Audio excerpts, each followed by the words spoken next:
Assalamu alaikum. Alors, pour le problème numéro 4, il s'agit ici donc d'une fission nucléaire. Donc, je vous laisse d'abord lire les notions. On va se retrouver dans quelques secondes pour la résolution.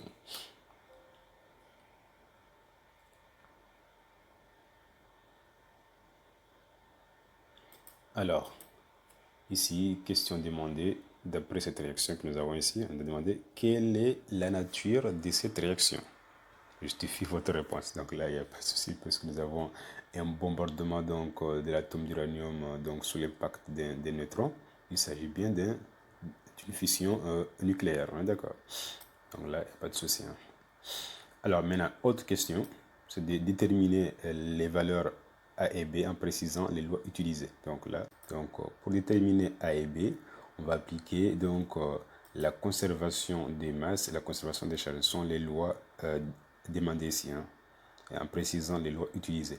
Maintenant, la conservation des masses, donc on peut tirer ici B est égal à 92.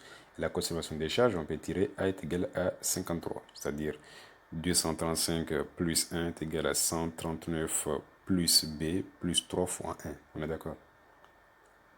Maintenant, la conservation des charges, on aura 92 plus 0 est égal à A plus 39 plus 3 fois 0. Hein. On aura ici A est égal à 53.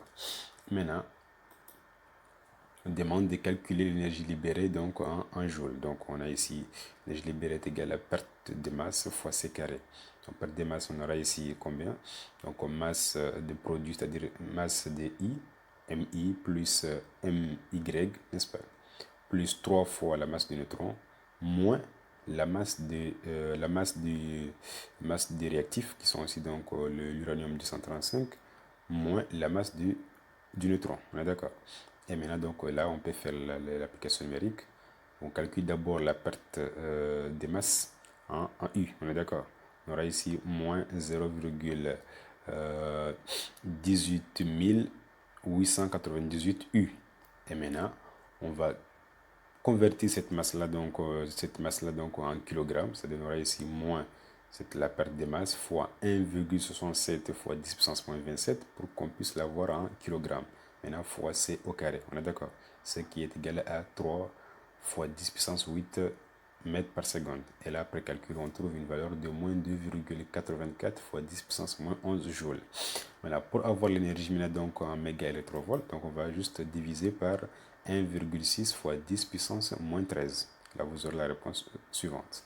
Maintenant, autre qui nous dit que dans un réacteur nucléaire, nous avons N est égal à 2, 10 puissance 3 mol d'uranium 235. Donc là, maintenant, nous demande de calculer l'énergie donc produite en joules si on suppose que toute réaction produisant la même énergie calculée dans la question numéro 2 ici. Là, on va appliquer tout simplement E total est égal à N fois E. Pourquoi N fois E? Tout simplement parce que vous avez que l'énergie calculée ici, cette énergie que nous avons ici, cette énergie correspond à 1 mol de l'atome de l'uranium 235. Donc vous allez faire une règle de 3, c'est-à-dire 1 mol correspond à cette énergie qui est là. Maintenant, 2 fois 10 puissance 3 mol correspond à combien? Vous voyez?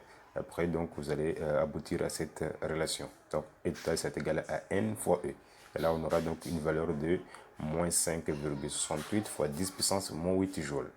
Et de là, maintenant, on peut maintenant donc la question suivante, calculer la puissance électrique moyenne fournie.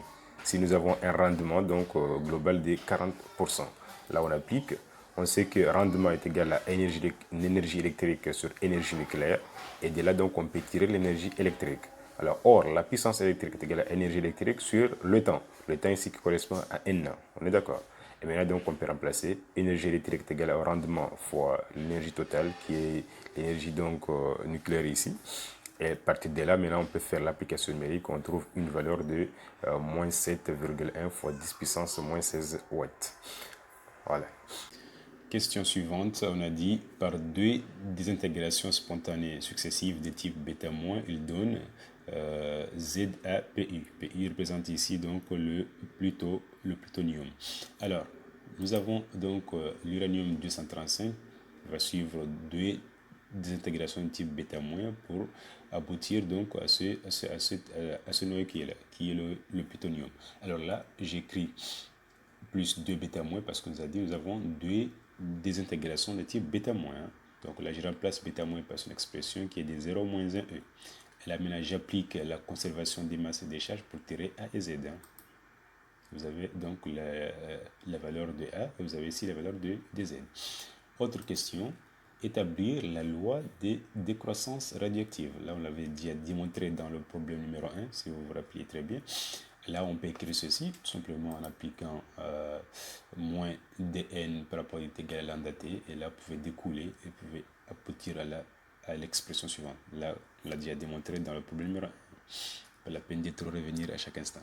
Maintenant, pour la question suivante, on a dit la première désintégration à propriété est égale à 5 minutes, soit n0 le nombre initial des noyaux.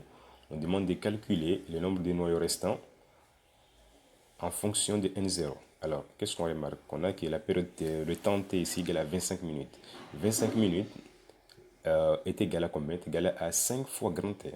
Donc là, on peut appliquer cette formule-là. Donc, nombre de noyaux restants est égal à n0 sur 2 exposant n. Pourquoi 2 exposant n? Simplement, j'applique cette formule-là parce que le temps T que nous avons ici est égal à 5 fois grand T. Donc, je peux écrire qu'avec n est égal à T sur grand T qui correspond à n entier naturel. Le rapport dt sur grand T, si ce rapport-là est égal à n entier naturel, alors on applique cette formule. Maintenant, au cas où ce rapport T sur grand T n'est pas un entier naturel, alors la formule appliquée est la suivante. Maintenant, on fait l'application numérique. Maintenant, on aura donc 2 fois 10 puissance 5 est égal à 320. Et à partir de là, on peut maintenant donc exprimer le nombre de noyaux restants en fonction de N0. Autre question demandée, c'est de calculer la masse M0. Pour calculer cette masse-là, nous avons la valeur de l'activité donc à 0, c'est-à-dire l'activité initiale. Là, on va appliquer la formule. L'activité initiale est égale à lambda fois n0. n0 qui représente ici le nombre de noyaux initial. Or, m0 sur grand M est égal à n0 sur grand N. m0 étant la masse initiale, grand N0 représente le nombre de moles et le nombre de noyaux initial. M étant la masse molaire et Na étant le nombre d'Avogadro. Et de là, on peut tirer le nombre de noyaux initial que nous avons ici, qui est égal à Na M0 sur grand M. Et or, on sait que lambda est égal à lnd2 sur T. Et de là, maintenant, on peut exprimer l'activité A0 en fonction donc des T, Na, M0 et grand M. Et à partir de là, on peut tirer la masse M0, qui est égale à l'activité initiale fois la période fois la masse molaire sur le nombre d'Avogadro fois lnd2. Et là, en faisant l'application numérique, on trouve une valeur de 3,38 fois 10 puissance moins 16. Et lorsque vous convertissez donc en milligrammes, on aura 3,38 fois 10 puissance moins 13 milligrammes. Sur ça, je vous remercie. On se retrouvera prochainement pour un nouveau tuto.